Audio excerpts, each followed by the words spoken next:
program represent the views of the program's participants and do not necessarily represent the opinions of Multnomah Community Television.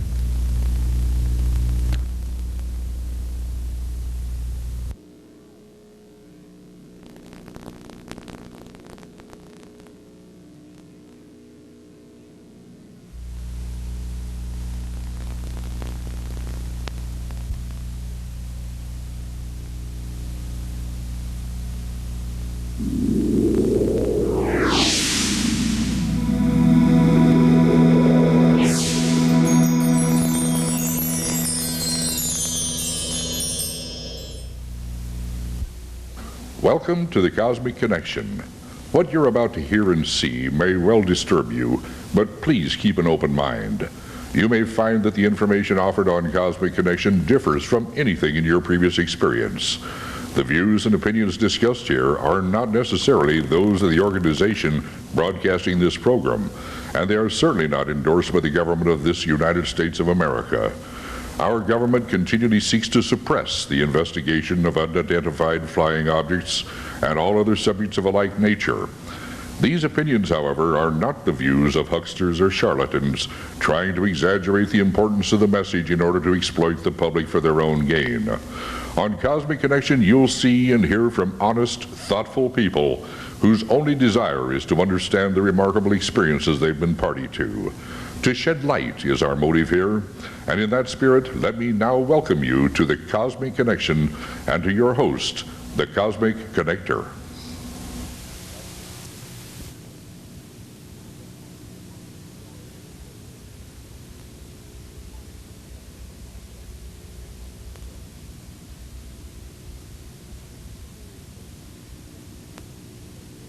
I joined the forces in March of 1942 and left in 1952. The 10 years I spent serving my country were some of the best years of my life. My father was in the movie business, which meant he had good knowledge about the workings of cameras and photography. For this reason, I believe I passed a medical that would not normally allow me in due to polio as a child. After my enrollment in training, I was able to use my camera skills and become one of the few dedicated cameramen in the forces. I was sent to many places, and it was wartime. I fast learned the ability of filming under difficult circumstances. I will not give more detail on my background, only to say that in the fall of 1944, I was assigned to intelligence, working to the assistant of the Chief of Staff.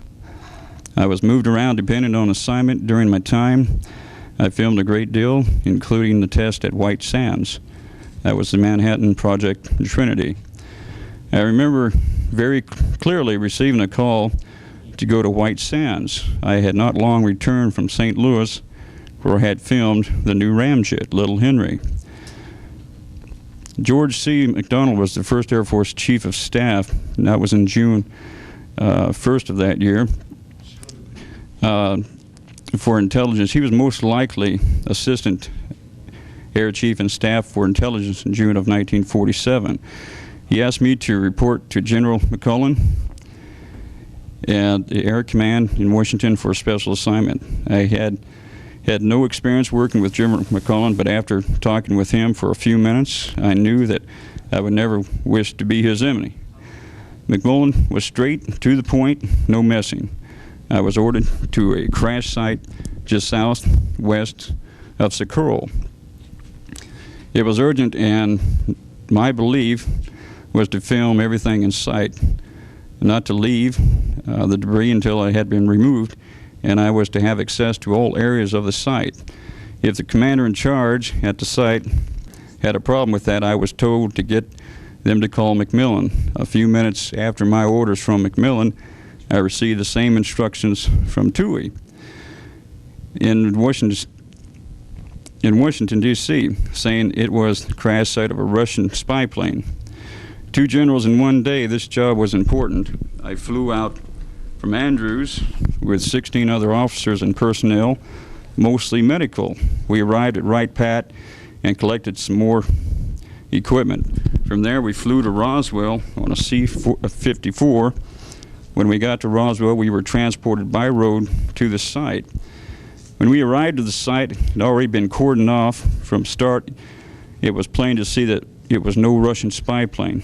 It was a large disc, flying saucer on its back, with heat still radiating from the ground around it. The commander on site handed over to the SAC medical team that were there still waiting for Kinney. He was the commander at the time. He was supposedly away on inspection. However, nothing had been done, as everyone was just waiting for orders. It was decided to wait until the heat subsided before moving in after the fire. That was a significant risk. This was made all over worse by the screams of the freak screechers that were lying by the vehicle. What in God's name could they be? There were no more to tell. But one thing's for sure, they were certainly freaks. Creatures with no business here. Each one had a box which they kept in both their arms close to the chest. They just lay there crying, holding the boxes. Once my tent had been set up, I started filming immediately. First the vehicle, then the site and debris. Along with that, the filming must have been done under artificial light at the time because it was night. At around 6 o'clock, it was deemed safe to move in. Again, the freaks were still crying, and when approached, they screamed even louder. They were protective of their boxes. We managed to get one of them loose with a firm strike at the head of the freak with the butt of a rifle. The 3 freaks were dragged away and secured with rope and tape. The other was already dead. The medical team was reluctant at first to go near the freaks, but as some were injured, they had no choices.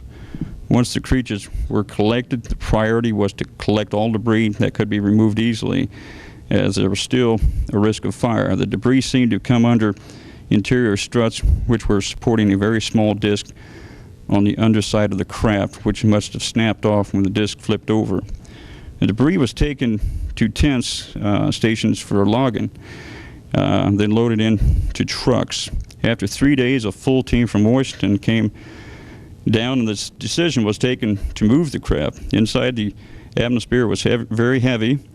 It was impossible to stay no longer than a few seconds without feeling very sick. Therefore, it was decided to analyze it back at the base, so it was loaded onto a flat top and taken to Wright-Patterson, where I joined it. I stayed at Wright-Pat for a further 3 weeks working on the debris. I was told to report to Fort Worth for filming of an autopsy. Normally I would not have a problem with this, but it was discovered that the freaks may be a medical threat. Therefore, I was required to wear the same protective suits as the doctors. It was impossible to handle the camera properly. Loading and focusing was very difficult. In fact, against orders, I removed my suit during the filming. The first 2 autopsies took place in July of 1947.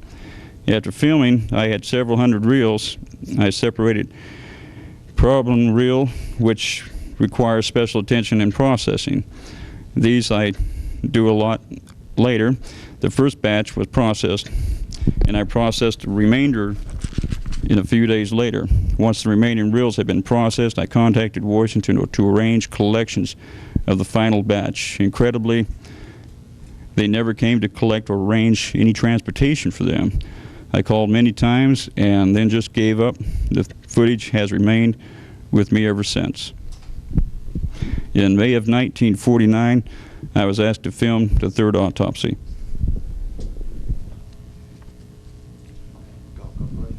Ladies and gentlemen, welcome to the Cosmic Connection, your UFO connection for the Pacific Northwest.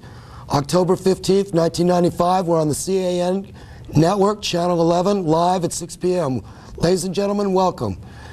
That script that you just heard was a statement supposedly given by the cameraman who filmed the autopsy of 1947 of the alleged crash at Roswell.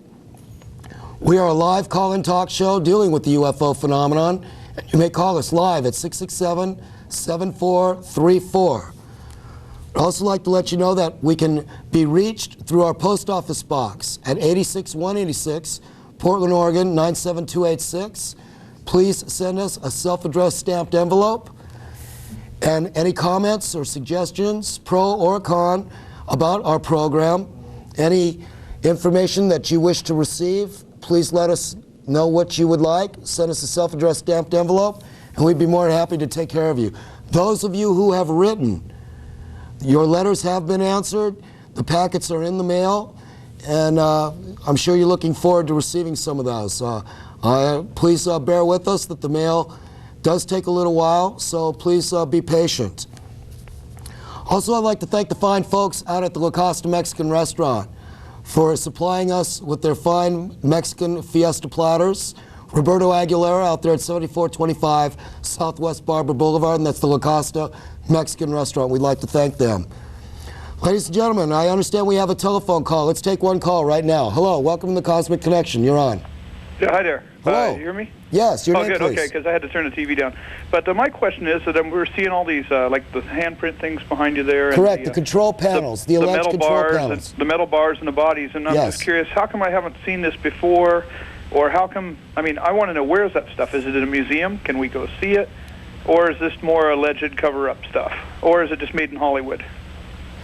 Well, it's up in the air right now. What you are seeing is the very first video footage that I don't believe it has been shown on Fox yet. This is autopsy debris of the wreckage claimed to have been picked up out at the Roswell debris site. See, what scares me is they didn't have that kind of video technology back then. So are these videos made from No, tape? these are not videos. This cameraman was a film cameraman. They filmed it. And if you've seen the autopsy Fact or Fiction on the Fox networks with the statement stating that these films were shot in 1947, the Kodak people have looked into it, and this is a 1947 stock film. Okay, my only last thing is here that we do have Spielberg and those kind of guys out there now. Correct. And anybody who can take a piece of film, make it look real, and that was, when I saw this first, that was my instant gut reaction. And what was that? And that there's something phony about it. And your name? John. John, okay, John. Now what okay, I understand. What is it that you see that's phony? It's just, it was a gut reaction, just to see it here first. Sure. And maybe I'm not giving you any No, I understand that. I understand that. I think first reactions are fine. I've been looking around for this stuff for years and just never seen it in this form. You've been what now? I was just kind of surprised that it would appear, locally here in Portland and not anywhere else. Sure. And all I can tell you, I actually have to get going now, but thanks a lot. John, thank you very much. Thank you very much. Next caller, line 8. Hello, welcome to the Cosmic Connection. Hi. All right. Ron, good afternoon, my friend. Hello, Cosmo. We have an in-studio co-host again. Ron is here. Dennis had to step out. He went to take care of some pressing matters. Ron, I understand that you did that as a cold read, and I thank you very much. What's your opinion of this film that we've been showing here? Well, I've seen the film that Fox aired just recently, within a few weeks ago. And with all the professionals that they had on there, a couple of the pathologists, who was a very, very well-renowned pathologist, took a look at the autopsy. Professionals meaning the Hollywood people. Well, both Hollywood and also the pathologist that took a look at the autopsy. Cyril Wecht. Right. And from his comments and from the comments of the special effects people at Hollywood, it was a very, very surprising film to them that in the technology in 1947 would be very, very difficult to duplicate with the technology we have today. And even with the Kodak people who had authenticated the film as being from that era. So that's what we have to go on. Sure, sure. The control panels that you see behind me, these are the alleged control panels taking out of the craft. If you'll notice, there are 6 digits there coinciding with the alien body that had the autopsy performed on it. Dennis and I have received a master tape of some of the footage that has not been shown on national television of the wreckage here, also of the autopsy. It is very graphic. You saw some of the graphic displays of the autopsy at the beginning of our program. It's some very in shocking detail. I understand the skeptics out there. They want to sling their bows and arrows, and that's fine. This is what's come to light with this this cameraman coming out. It's to my understanding that the cameraman has disappeared. His family, he cannot be reached. So I don't know if this is a ploy by Mr. Santilli, who is a promoter. Mr. Santilli, for those of you out there, is the person who came across this footage and found this cameraman. If you'd like to talk more about this, please bring it up. Please call us at 667-7434, and we'll take another call. Hello. Welcome to the Cosmic Connection. Hello? Welcome to the Cosmic Connection. Can we take another call, please?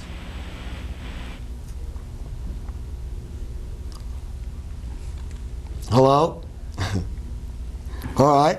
Also want to let you folks know if you were able... Hello? Yes, hello. I'd like to know where you found those pictures at. Excuse me? How did you get a hold of the pictures? All right, the photographs, you can download them on the BBS, our Hangar 18. No, I'd like to know where your source is, sir. The source for what? The video that we just showed? Yeah. The source was my co-host, Dennis. Mm-hmm. He received this video, and he passed it on to us, and we're passing it on to you. Wow. All right, thanks. Pretty shocking stuff, don't you think? Sure is. Have you seen the autopsy? No, I haven't. You haven't seen the autopsy on Fox? No. All right. What we will be doing, if they would like, they could re-show in the back room there on the VTR. If they could rewind that, they could show a little of that footage in the background. And hello, welcome to the Cosmic Connection. You're on. Next caller, please. Welcome to the Cosmic Connection. All right. While we're showing that, this is the video footage of the autopsy. Many of you people out there have seen it. This is very graphic. I understand it's around dinner time. So if you want to turn the channel, if those of you out there who are a little weak, hello. This is very graphic detail. Hello, welcome to the Cosmic Connection. Yeah, what's that thing they're pulling out of it? I heard someone say that it was a crystal of some kind. Yes, very good. What it is, I do not know. From this autopsy film that I have seen, it's like they knew where to look for it. It's in a tube, some kind of track tube somewhere in this alien's body. It seemed to me like they knew exactly where to go to find this. The man grabbed it, pinched it, cut it with his knife, and out it came, and they put it immediately in some kind of a container. Did the cameraman come forward to make that statement, or is that just a quote from somebody? That is the cameraman's statement related to, I believe, Mr. Santilli. Oh, so he hasn't come forward since the film has been shown on Fox? The cameraman has not come forward. In fact, the cameraman, from reports, has disappeared. I should say no contact has been made with the cameraman recently. So they don't know his identity? They do know his identity. I understand Art Bell knows his identity. What are those things? It's been stated, these are like contact lenses. From all accounts, they are similar to contact lenses. I have an interesting question. When were contact lenses invented? Excuse me? When were contact lenses invented? What year? I imagine 15, 20 years ago. So after this event or before it? No, this allegedly happened in 1947.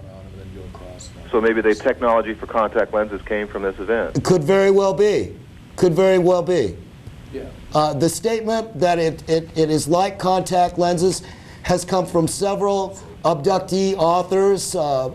Several authors and abductees have said that when they are close with an alien and have alien contact, that it has been stated that they could see through the membrane, the black eye membrane.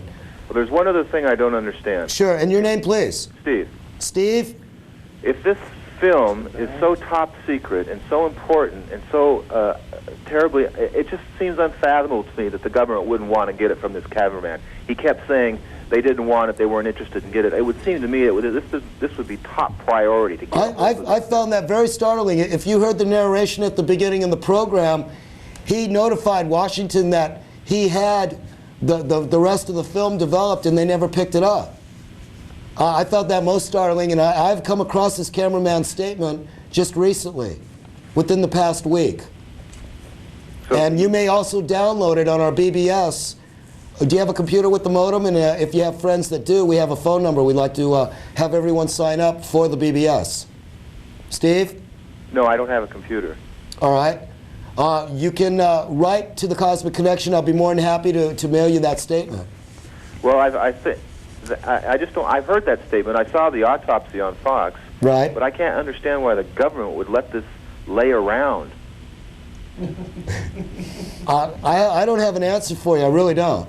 You'd think if they wanted to keep this secret and so hidden for all these years, they would just scooped right down on this and grabbed it. Especially when he was trying to get a hold of them to give it to him. Isn't that what his statement was? Well, yes, and you got to remember this is around 1947. Right. When he notified, he said he notified Washington that he had the rest of the reels developed. Did he take still pictures as well? Pardon me? Did he take still pictures as well? No, he was just in at the autopsy. From what I understand, he just did the filming with his camera. He was also put in a suit, just like the doctors there on your TV screen, and he took off his suit so he could use his camera better. Now, when they found the crash site, was this cameraman with them? Yes, not when they found it. He was ordered to go to the crash site and film. Did he take still pictures at the crash site? I'm not aware of that. Did he take moving pictures Yes. at the crash site? Yes, and from our reports that we've received, the movie footage, some of the canisters are still not developed. So does Fox have some of that footage that they haven't shown and will show later? More than likely, Fox has the videotape that we here at the Cosmic Connection have. This is a videotape. It runs about an hour and a half of the entire of the several reels that this gentleman shot. So that metal plate you showed with the hieroglyphics, is that part of it? Yes. That's part of this particular videotape we're seeing here. There are several reels. It is all on one videotape, and yes, the hieroglyphics of the I-beams are on this particular video. Along with the boxes that they were holding? Yes. Now, has it been determined what those boxes are? The statement, from what I've understand from Linda Moulton Howell, from several of the Art Bell interviews, is these are the control panels that were taken from the crash out at Socorro. It's possible that some of this debris came from a crash in Socorro, New Mexico, the San Augustine Plains also.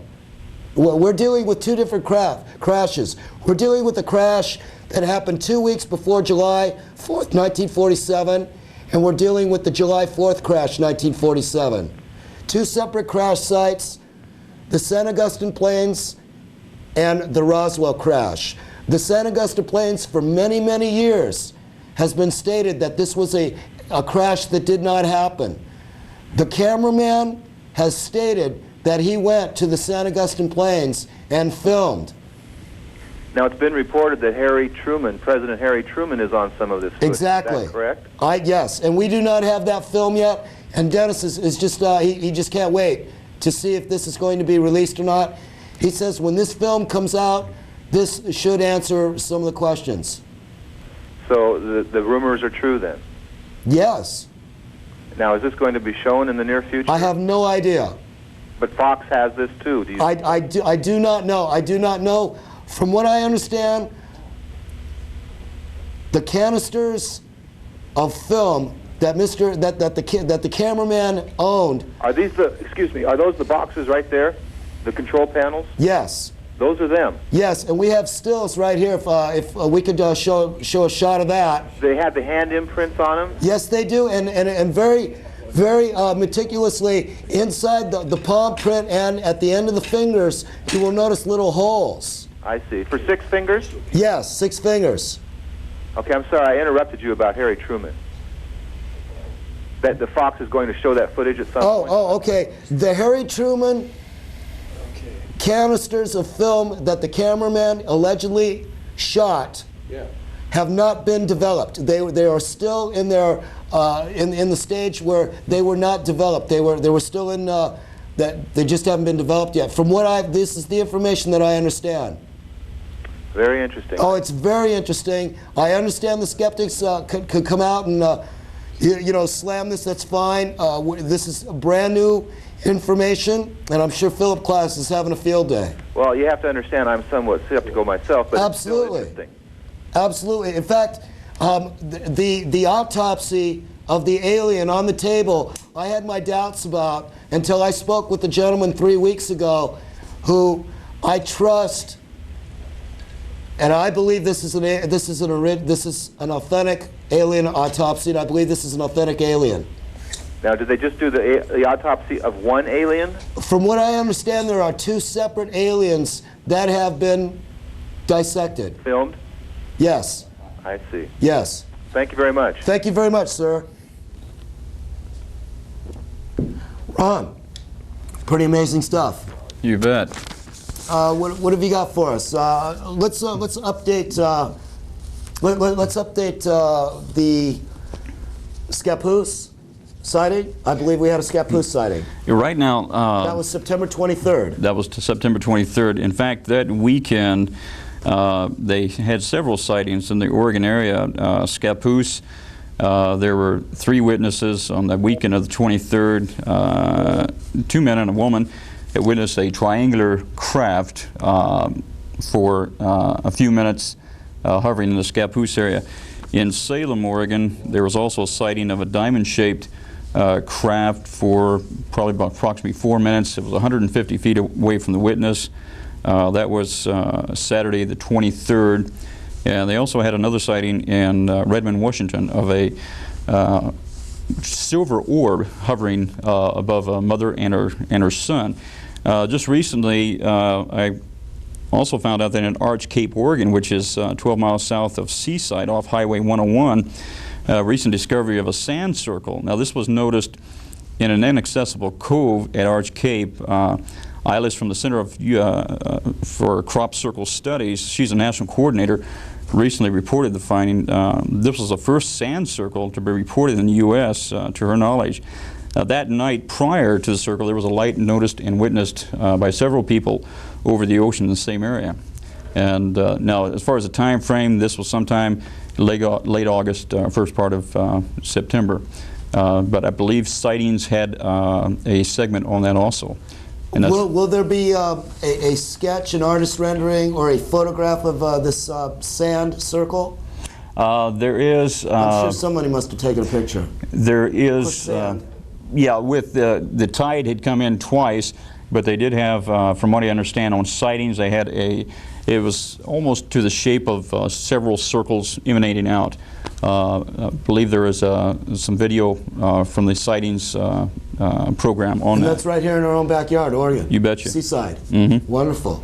Hello, let's take another phone call at 667-7434. Welcome. Hello. Hi, your name, please. Robert from West Hello, Lynn. Robert. From where? West Lynn. Thank you, sir. I'm calling in reference to the Sam's Town lights you showed several shows back. Yes, the Sam's Town video. Very good. Of which I'd like to interrupt right now. Please. Sightings or encounters, one of those 2 shows, keep. I've never brought this up, but they keep showing this particular video, of which I have a very close relationship with the person that shot that Sam's Town video. The sightings or encounters keep showing this video as the lights over Area 51. This is wrong. This video and those lights that you're seeing with that mountain in the background with those antennas is in Las Vegas, Nevada, looking towards the Arizona area looking, let's say, looking southeast out of Las Vegas from Boulder Highway and Nellis Boulevard towards Henderson, Nevada, towards the Arizona border. This is the Samstown video. Those are not what you see over Area 51. Continue. Correct. Have you received that video from the Cosmic Connection? Are you one of those that have ordered that? No, I just watch the show every chance I can when it's on television. Well, I have the Samstown video available for you if you'd like. Okay, well, just getting back to the Vegas area, 93-94 school year, I taught for Clark County Public School System and was very well aware of the history surrounding, the area in general as far as sightings go. And not during the weekdays, but during the weekends, granted, the Vegas nightlife, we were out partying quite frequently and till very early hours of the morning. Sure. And I always was, keeping my eye open. I'm not a skeptic or anything, but I'm open to things that are out there, and never really saw anything. One other thing is we had a workshop with Lawrence Livermore in conjunction with the Lawrence Livermore Laboratory. No kidding. And as you know, they're part of the nuclear testing program that goes on out there. Yes. Well, in spring of 94, we went for a field trip to the Nevada test site. And we were the mountain, I'm not sure what the name of the mountain is, but separates the test site from Area 51. The professor with Lawrence Livermore Laboratory, the only thing that he would state is that, yes, there is a research area on the other side of the mountain. I'm not sure exactly what goes on over there, but as part of my job, I keep my nose out of it. Sure. And he really wouldn't take any questions or anything about what was going on. And we were basically in the ground zero area where they were doing all those tests back in, the 40s and 50s, I think? Correct. But just getting back to it... Well, no, they did the above-ground testing, yes, in the 40s and 50s, which later they went underground, and from what I understand, that's ceased, and the only person that is, the only country that is doing nuclear testing now is France. And they're doing it in the ocean. Correct. And anybody out there, I don't want to get on this ecological thing, but this has to stop. I agree with that 100%. But just getting back to the Vegas area, yes, we several of my friends, my buddies that I used to hang out with, were in the Air Force, and they really didn't know anything either, which was at Nellis Air Force Base. Yes. And I lived on the corner of Nellis Boulevard and Bonanza. I know exactly that location. Excuse me? I know that location exactly. I lived there for 15 years. Wonderful. So I would approximate that it's about midpoint between Nellis and Samstown, if that would be a rough estimate there. Yes. Which is on the side of the town, or Sunrise Mountain. Right, right just below Sunrise Mountain, and I sat many a night, either at the pool or outside, even climbing. There's a Mormon temple, I think, or something. Yes, yes. At the top of, I believe it's Bonanza. Yes, it is. I've been there. And that was like the place to go to when I had friends or relatives come to town, and, you could go up to the hill. Right, there's a cave area at the end of that road. I wasn't familiar with that. But we'd sit on the wall and look at the lights of Vegas because it was overlooking. It was very nice. And I really didn't see anything, and I was always anxious, hoping to see something or whatever. And one of the other curiosities that goes on is that Vegas gets a lot of visitors, and if there were any kind of lights in general in the sky, I'm sure some people would notice them. Granted, in downtown Vegas, the bright lights would obscure some of the viewing that you could see above due to the lights from the city, but I was just disappointed. I hope in the time that I was there, was roughly a year, that I would have seen something, and didn't see anything, and I was very excited when I saw the Samstown deal, the video that you had. Because, yes, that was taken in 1989 by a gentleman from on top of the parking garage at Samstown. And when you viewers out there order UFO 101 or 102, I make sure that every copy gets that 9-minute video footage because it's very fascinating. Wonderful. And it's the leaf falling that makes it very convincing. Plus, they're playing tag with the airplanes that are on the flight pattern from McCarran Airport, which is very fascinating. Yeah. But I just wanted to call and share that with you, and I enjoy your program, and I try to keep up with it as best I can because of scheduling. I think what I'm going to do is write to you guys and see if I can't get some kind of schedule, because I'd like to catch it when it's live. I have a brand new schedule. We're going to be on Channel 11 right now for the next 3 to 4 programs. It's every 2 weeks. I'll read them off right now. Our next program will repeat live Sunday, October 29th at 6 p.m., Channel 11. Sunday, November 26th, that will be a month later. Sunday, November 26th, 6 p.m., Channel 11. Sunday, December 10th, 6 p.m., Channel 11. The Sunday, December 24th, Christmas Eve, I have elected not to do a program that evening for personal and our crew's benefit. What we will do is we will show the repeat of the Mr. Roswell interview for Sunday, December 24th. Get your VCRs if you haven't seen that program. It's a very fascinating program dealing with a gentleman who had dealings with the Roswell incident from 1950 on. And that's about as far as I'll go. You're just going to have to see that. Hello, welcome to the Cosmic Connection. Hi. Yes, welcome. We'll take your phone call now. All right. I'd like to let you people know out there, we're going to have a deep space star party, ladies and gentlemen. Listen up. Weather permitting, Friday, October 20th, 1995. This will be at Wilsonville Memorial Park. Wilsonville Memorial Park, Friday, October 20th, weather permitting. This will be brought to you by Brian Minton and Stan Seberg with the Rose City Astronomers Club. We ask you to show up at around 8 p.m. This will go on 8 p.m. until.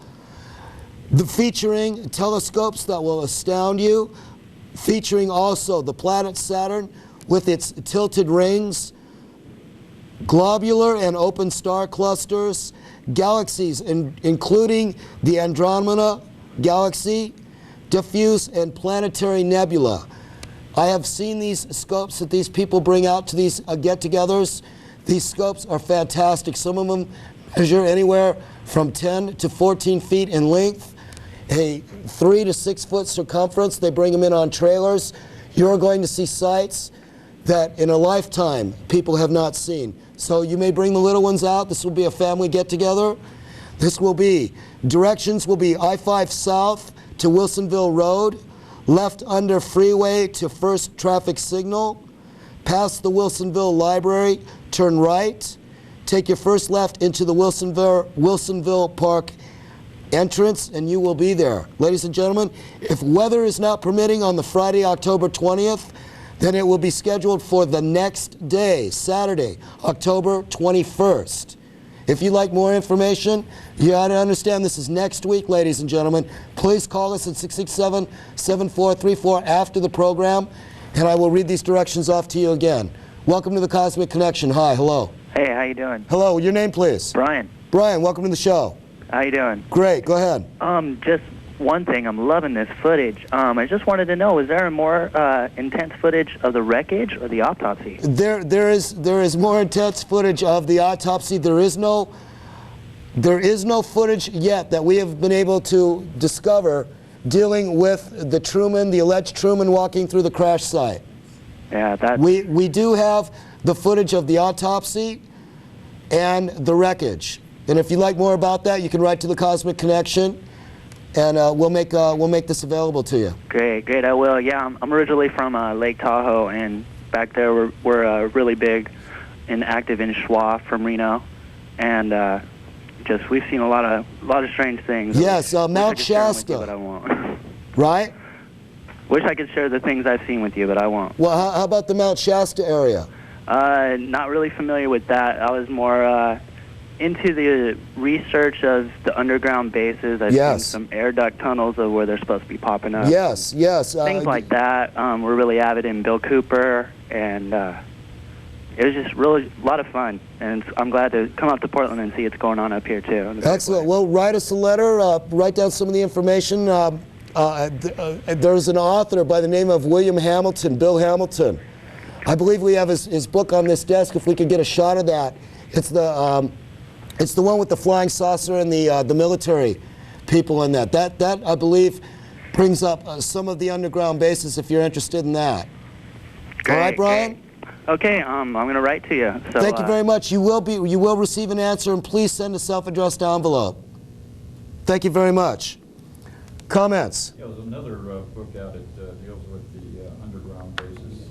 Commander X, he's got quite a few books out. This one particular book that kind of coincides with Cosmic Top Secret is called The Ultimate Deception. So if the caller, Powell's Books, I believe, carries it. It's called the author's Towers, we must mention. Yes. A local bookstore. Yes. But it's called The Ultimate Deception by Commander X, which is a very, very interesting reading. I'd like to break from tradition here. Ron, please, I'd like to hear your story. Do you mind telling us your story about 1973? 73 or 70. You were at a certain place in 1973. Can we bring that up or take a call? Maelstrom. Interesting. Actually, that was a little bit later. It was 1977 was the time I was at Maelstrom Air Force Base.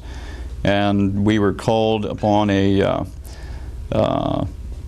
crash site, which at the time I was with the 8th Air Force. It's Strategic Air Command, actually, up there, and that's a missile base. And we were called upon a crash site approximately 90 miles from the base, around Stafford, Montana. 90 miles. 90 miles. From the base in Stafford, Montana, out of sight of Great Falls. Basically, we arrived on the site. They cordoned off approximately 20 to 30 miles from the perimeter of the actual crash site. We arrived at the site. There were probably 30 to 40 security policemen at the site. They had 2 helicopter gunships in the air, along with gun mounts on each side of the stretch of highway, which was Highway 97. M60s up on the hills, bunkered, and there was quite a bit of debris. And you were a first-hand witness to this. You were there. I was there. Your job to be there. I was there, and I was assigned to the 341st Strategic Air Command. Actually, SAC was part of the missile wing, 341st Missile Wing. And basically, there were a lot of security there. It was not a downed aircraft. They had a white, long tractor-trailer piece of apparatus there, and there was also Department of Energy personnel there in blue and white coveralls. I believe, this is my own personal insight, that this was a craft of an unknown origin with the debris that was in the field on each side of the highway, along with the security. The traffic was rerouted approximately 30 miles around the site. If anybody that has looked at our PBS on Hangar 18, there is a write-up as far as from the the Freedom of Information Act files that'll coincide with the several sightings we had in Maelstrom, around Maelstrom at that time. No kidding. In fact, I did not know this. One of your callers I had talked to was stationed at Maelstrom same time I was there.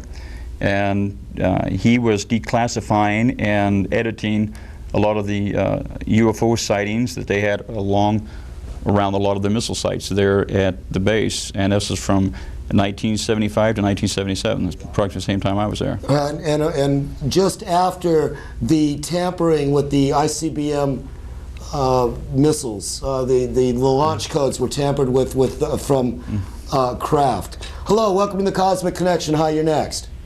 Hello. Hello. Hi. Welcome. I have 2 questions. Sure, your name, please? Marilyn. Hi, Marilyn. One is, has the film footage of the autopsy been analyzed by any laboratory or anything?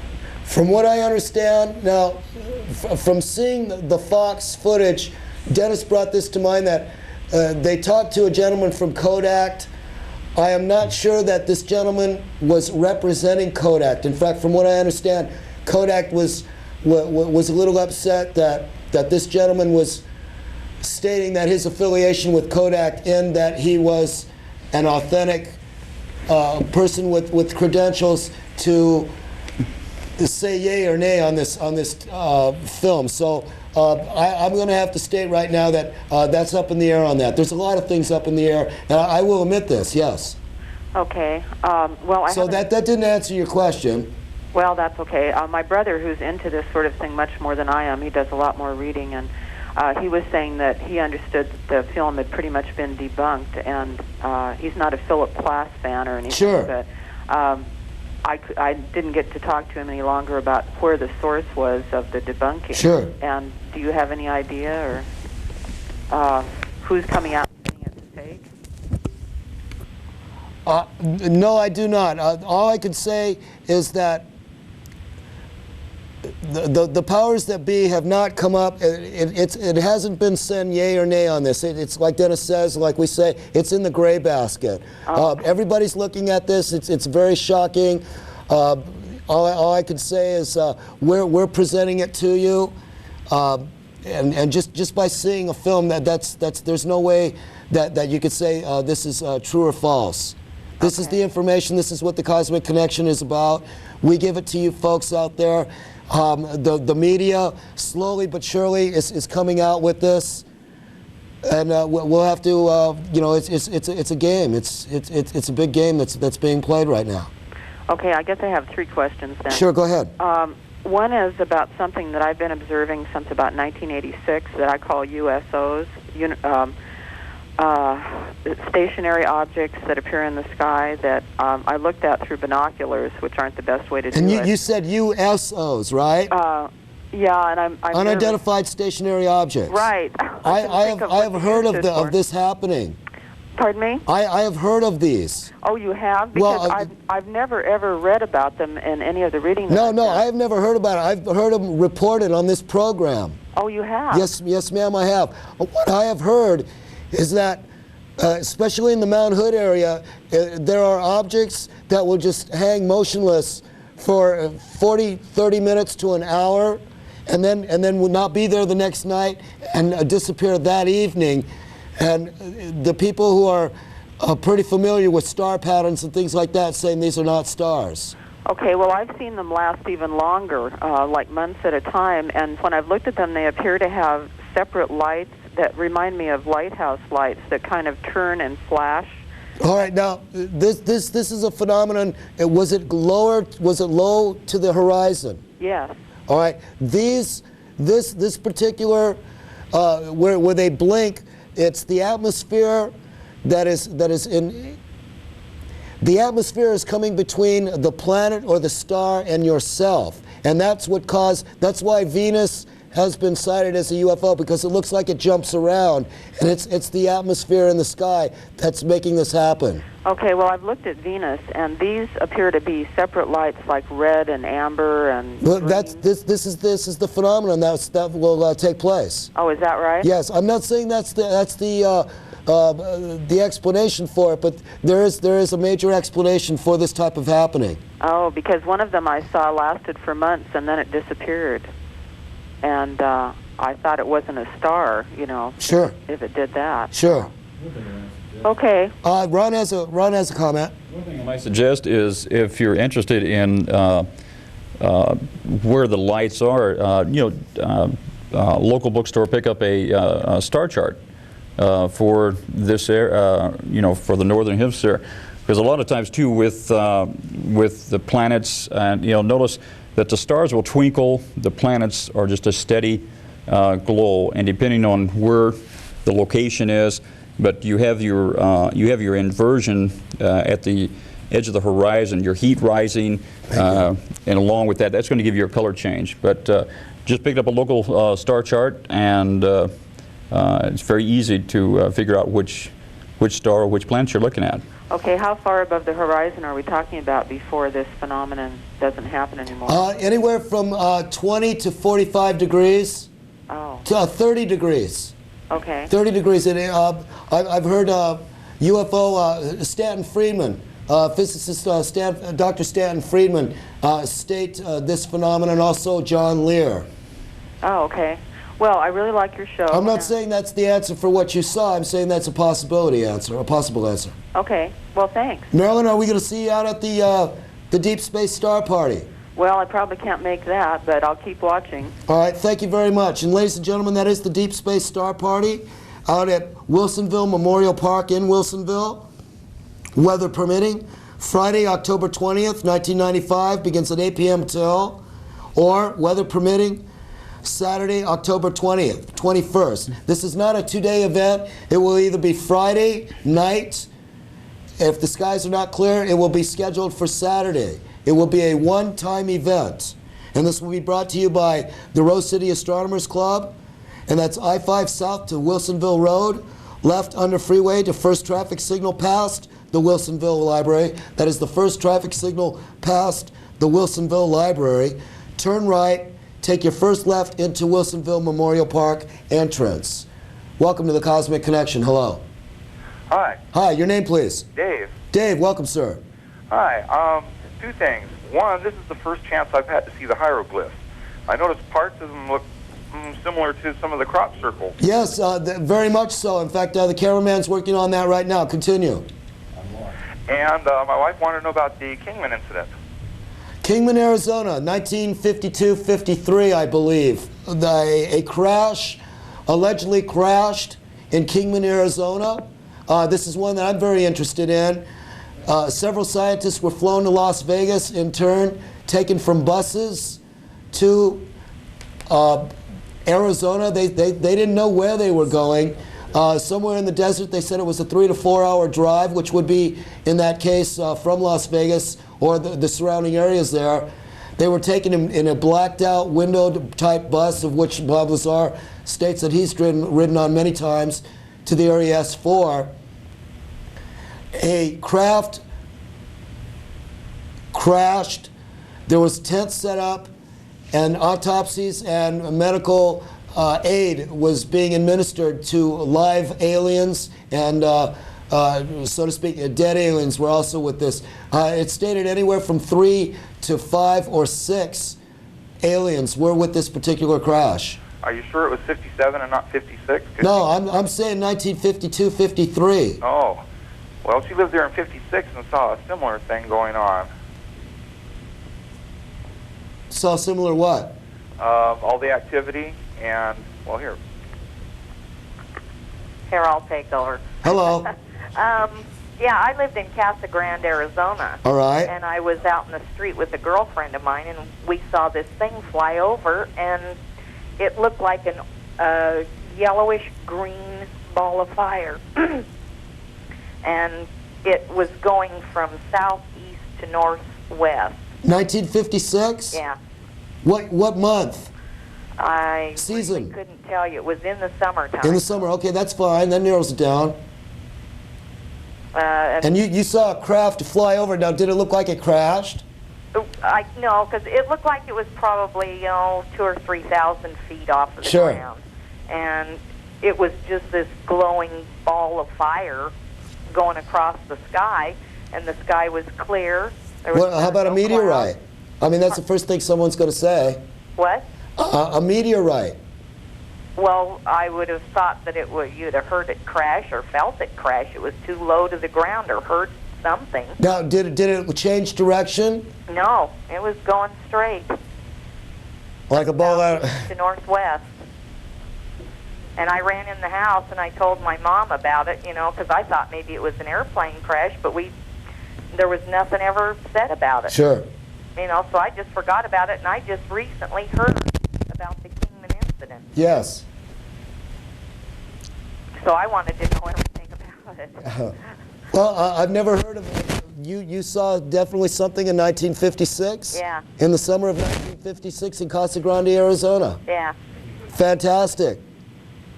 I have not heard anything to that, and that's what this program is about. Huh. Yeah, it's out there. The show will repeat many times, and we'll see if we get any feedback on that. Okay, I watch you all the time. Thank you very much. I appreciate it. And your name? Lynn. Lynn and Dave.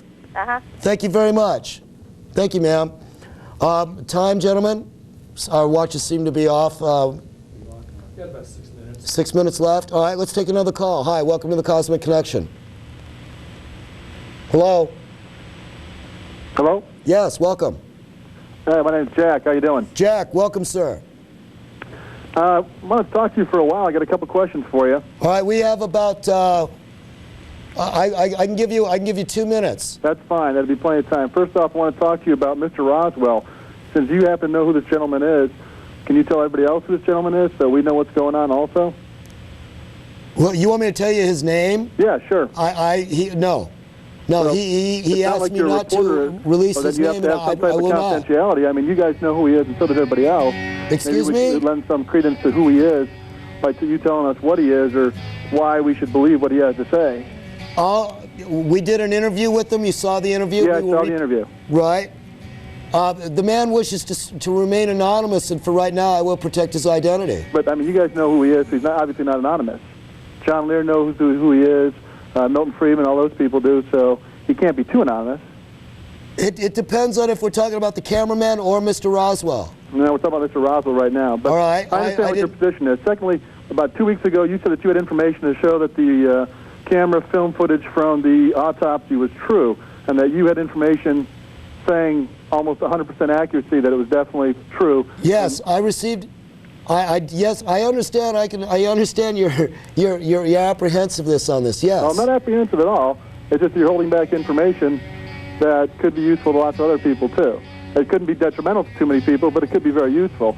And it seems that, like you said, you were possibly part of the cover-up. That does seem to be maybe apparent from our perspective that you guys are holding back information that could be crucial. Like the gentleman that's on your show with you tonight, Ron. What was his rank? What was his position with the 8th Air Force? That he was there at the crash site? And how many crashes have there been that we don't know about? Why isn't this type of information being brought out by more and more people, which would lead more credence to the fact that the government's hiding something, a.k.a. more people to research, instead of people trying to keep the information to themselves and say, well, I know what's the information, but I'm not going to tell anybody else. Oh. Jack, I concur with everything that you've stated. We have to go. Noodles, happy birthday, little one. Happy birthday to you, and I hope you have a fine birthday party today. Billy Goodman, my friend, thank you very much. Ladies and gentlemen, we'll be back on the air October 29th at 6 p.m., Channel 11. It's been a fast hour. I want to thank you very much for calling.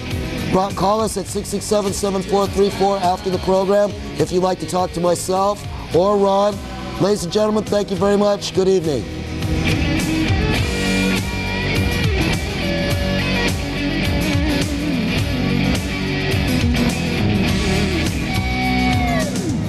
Seen some good times, seen some bad. Some of us don't realize what we've had or what we have. For the time keeps ticking, Mother Nature cries. Some of us don't listen, have to see it with our eyes. People live, people die, just like traffic on the freeway of life. Some people give, some people try, some people say they do, but they're just telling lies.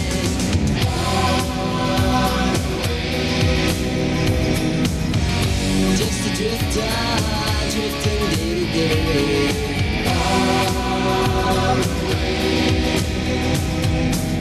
Who would have thought it would turn out this way? Far away.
When my day